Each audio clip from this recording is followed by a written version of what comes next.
Pendidikan kimia sangat berperan penting dalam SDGs 12 karena mampu meningkatkan literasi kimia, menumbuhkan kesadaran terhadap lingkungan, serta mengenalkan prinsip kimia yang mendorong konsumsi dan produksi yang bertanggung jawab. Melalui proses dan proyek berbasis e-learning, kita dapat memahami tentang dampak dari proses kimia tersebut, dan kita juga bisa membuat solusi yang lebih bijak lagi ke depannya.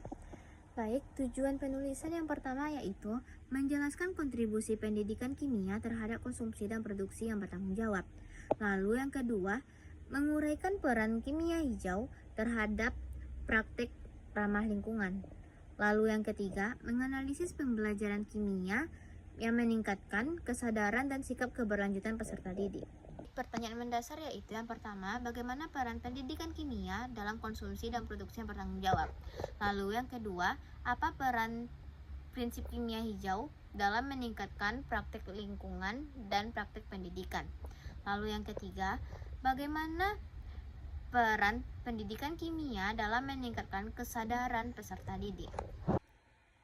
Pendidikan kimia berperan penting dalam SDGs 12 dan juga dapat membantu peserta didik memahami dampak proses dari bahan kimia yang berbahaya tersebut.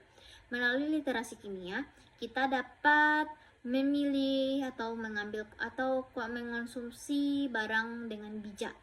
Sedangkan pada penerapan kimia hijau, kita dapat memproduksi bahan-bahan limbah yang lebih aman dengan meminimalisirkan limbah plastik.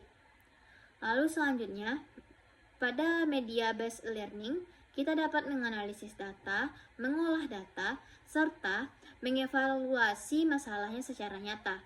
Dan kita juga dapat mengambil keputusan secara bijak dan secara bertanggung jawab, solusi yang nyata bagi kita semua. Kesimpulan dapat kita tarik adalah yang pertama, pendidikan kimia berperan penting dalam mendukung SDGs 12 melalui peningkatan literasi kimia.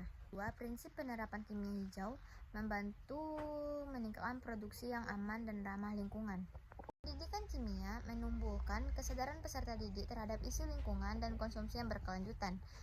Yang keempat, metode based learning memperkuat kemampuan analitis dan berpikir kritis seorang peserta didik. Peran yang pertama itu integrasikan penerapan kimia hijau dalam praktikum pembelajaran. Lalu yang kedua itu menggunakan based learning untuk mengaitkan terhadap isu ramah lingkungan. Lalu yang ketiga itu menyediakan fasilitas yang ramah lingkungan di laboratorium.